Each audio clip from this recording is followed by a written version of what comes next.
Hi everyone, this is Dr. Nitch, and we are going to jump into the mini lecture for this week, which is over summary writing, what it is, why we do it, and how we do it.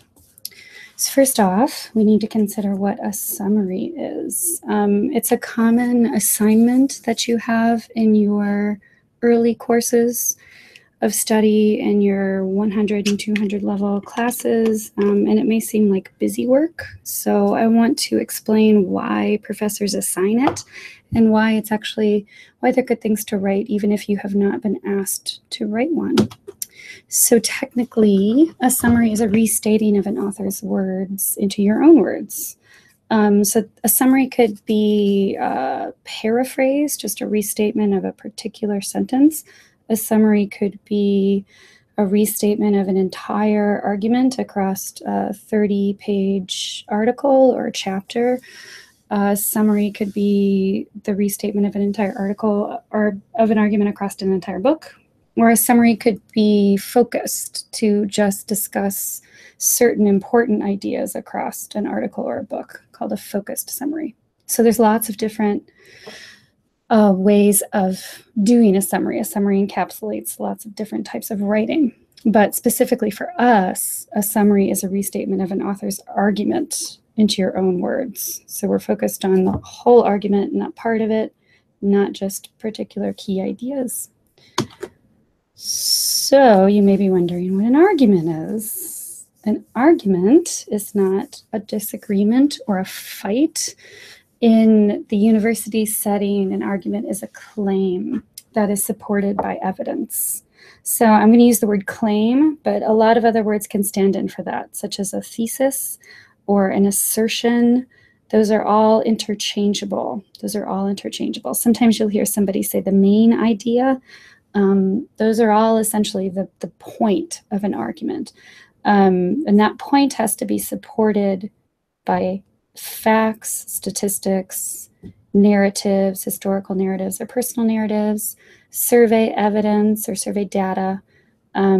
This word evidence is crucial. You're going to be grappling with evidence a bit later. But these are the pieces. There's some big claim, and then there's evidence. The support part is also important.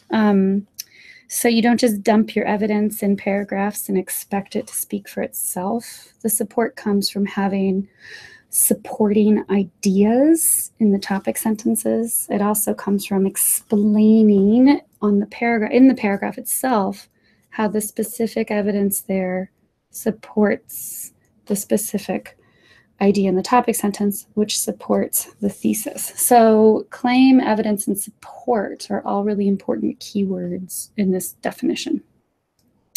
But overall, summaries are the paraphrased arguments of other people, the paraphrased claims and support. Not so much the evidence, but we'll get to that in a moment.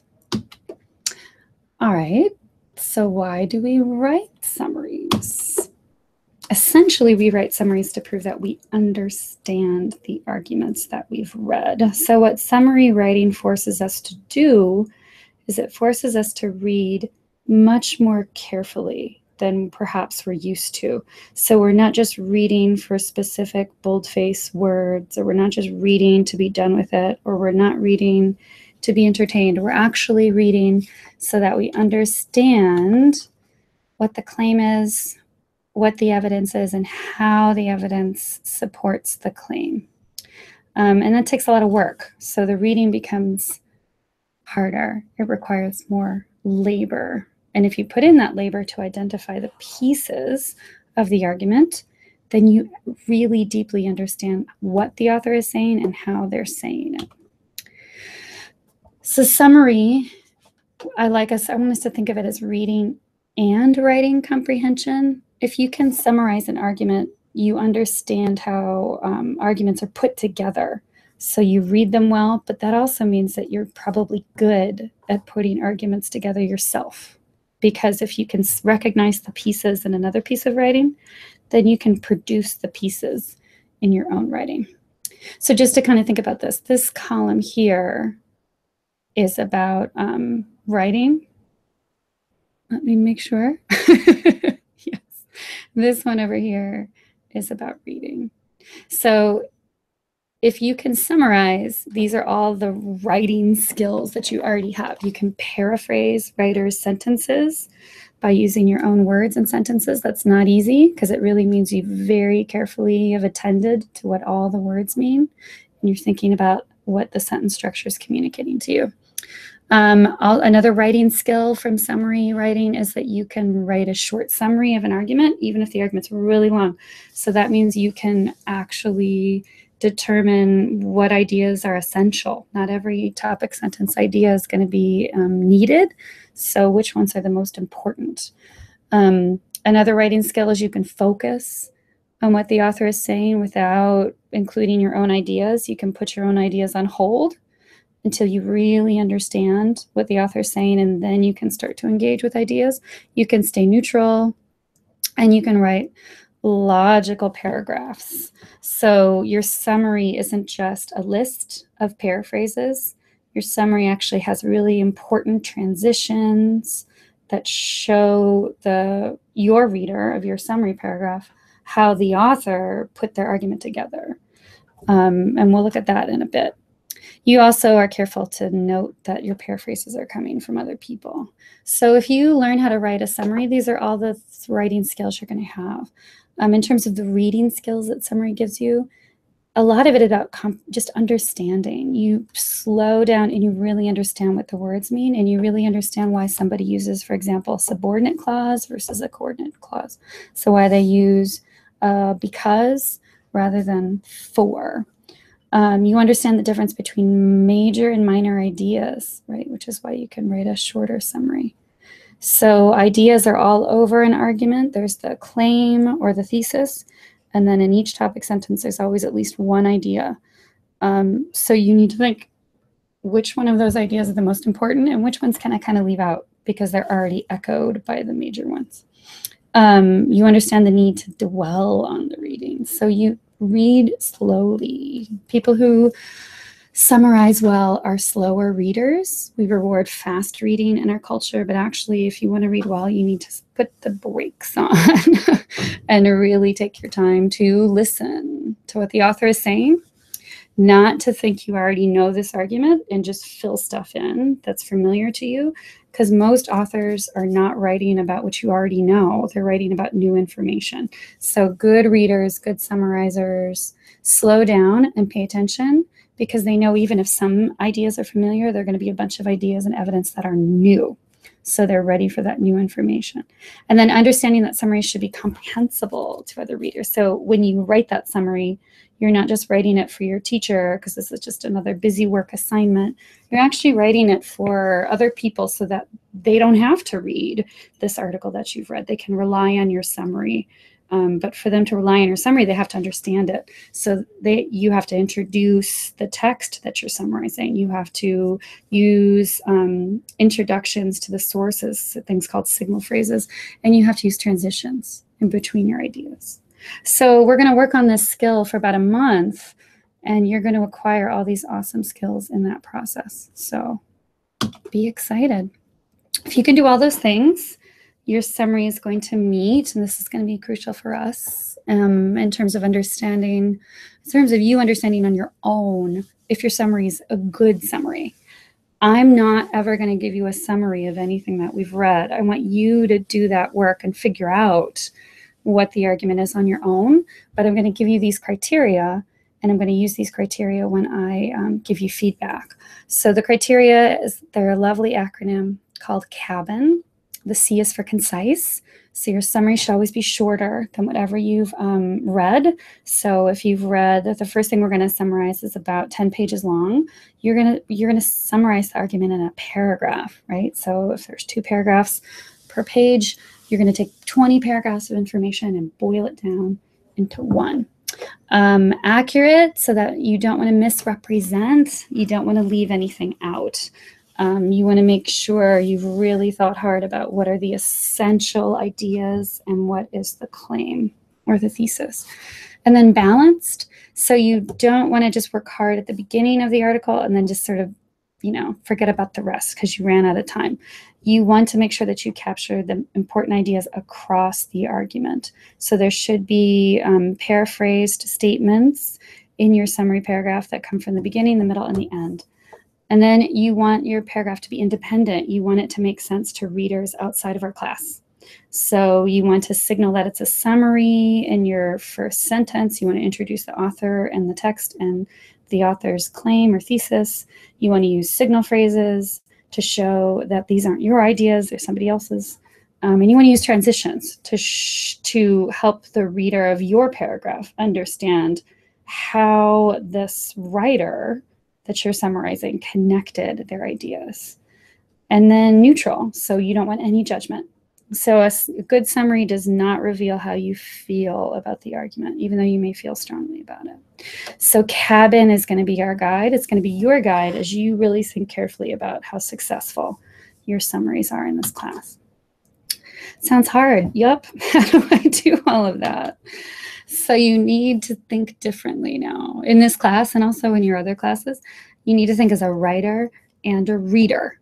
So these are the questions you're going to need to start asking yourself. You're going to start doing this with our first text, Michael Pollan's Escape from the Western Diet.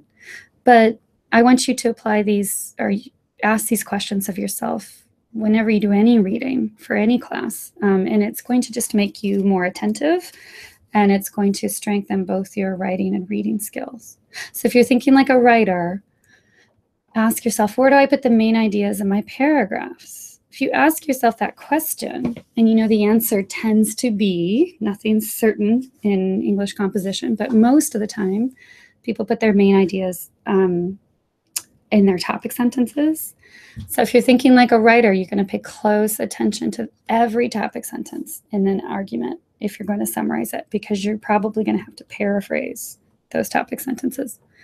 How do I distinguish between my ideas and the ideas and evidence of my sources, right? So here you're thinking about, how do I signal to people who read my work that something's my idea and something's somebody else's idea, right? Usually you just present your idea.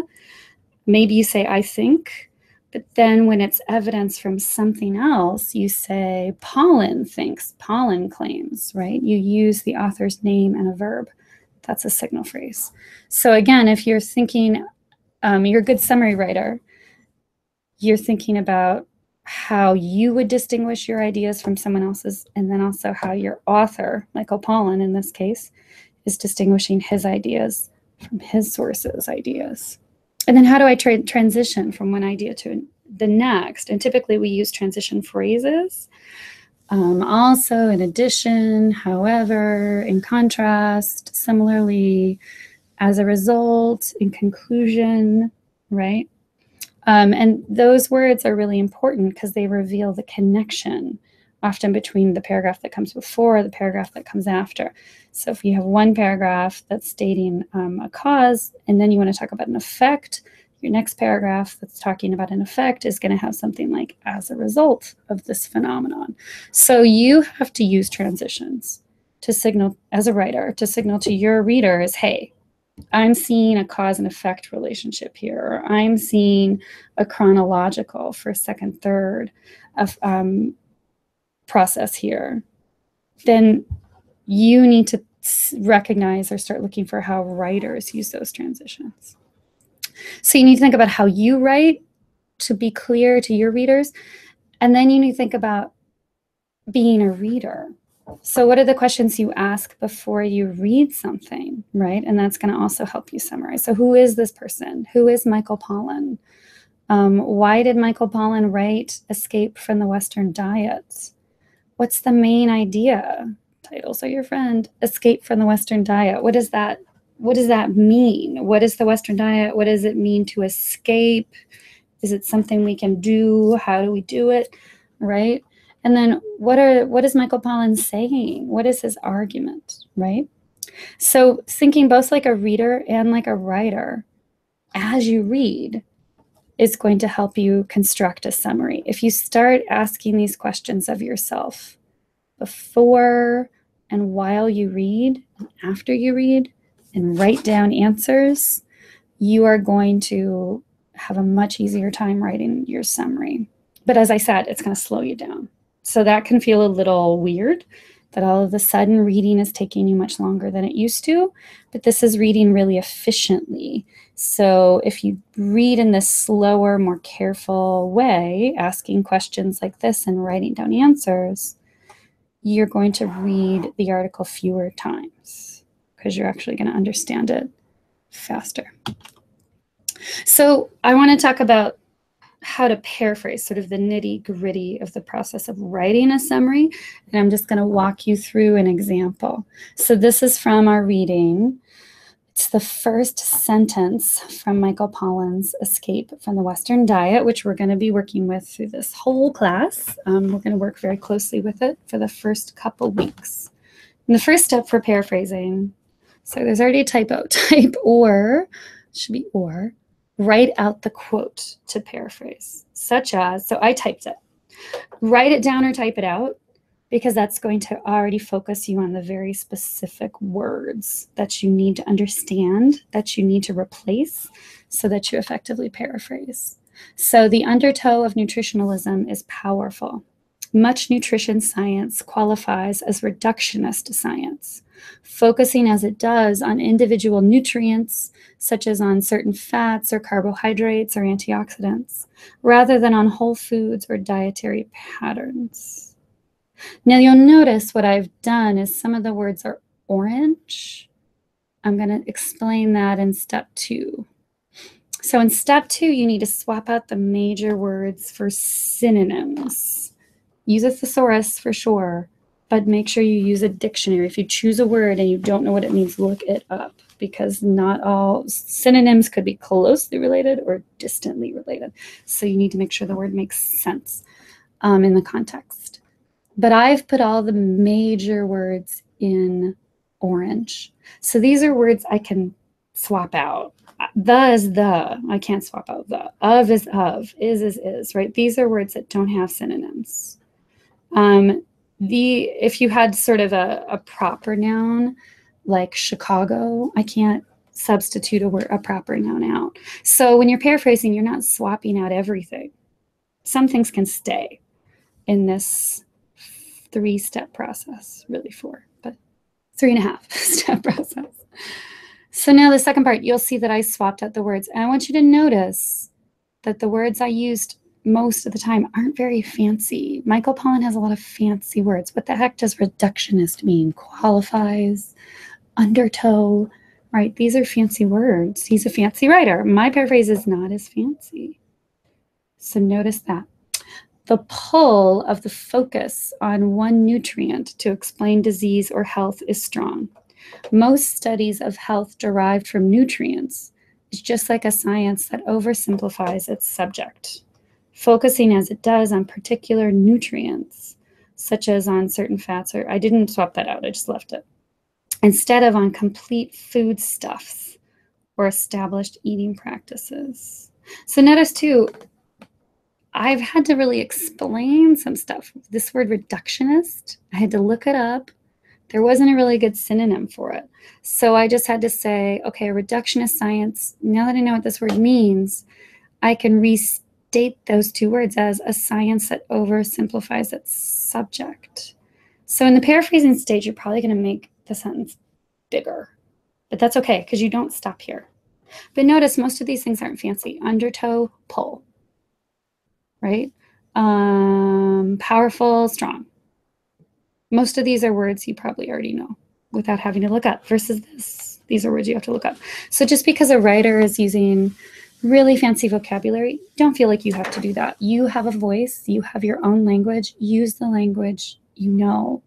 Just make sure that language is accurate. So now I have this really long sentence. Remember, cabin. I want my summary to be concise.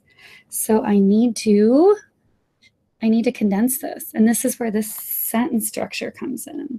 This is a simple sentence right here. And then this is a, I have to think about it. This is a complex sentence.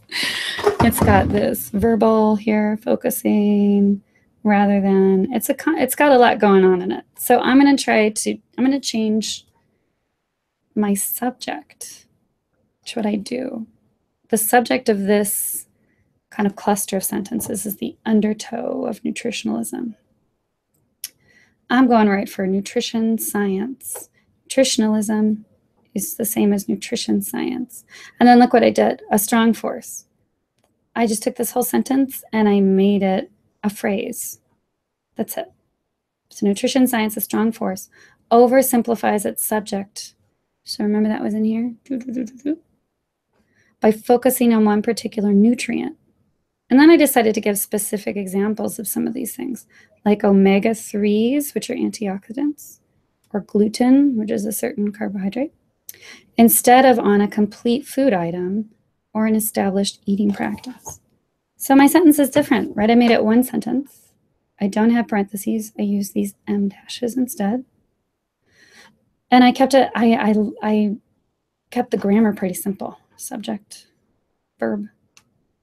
I still have this verbal, one particular nutrient. And then I got prepositional phrases. And that's it. Don't worry about knowing or not knowing the grammatical name for things. It doesn't really matter. You can write well and not know what a preposition is, especially if you're a native speaker. And if you're a native speaker, you don't know. If you're not a native speaker, you do. But I just want it to be clear. This is really long and kind of hard to read. This is much clearer. So when you're changing the sentence structure, your goal is to make it less baggy. When you swap out the words in step 2, it's going to be messy. So you're cleaning it up. And so you don't have to start the way it starts. I started here, and I took that and I folded it in here.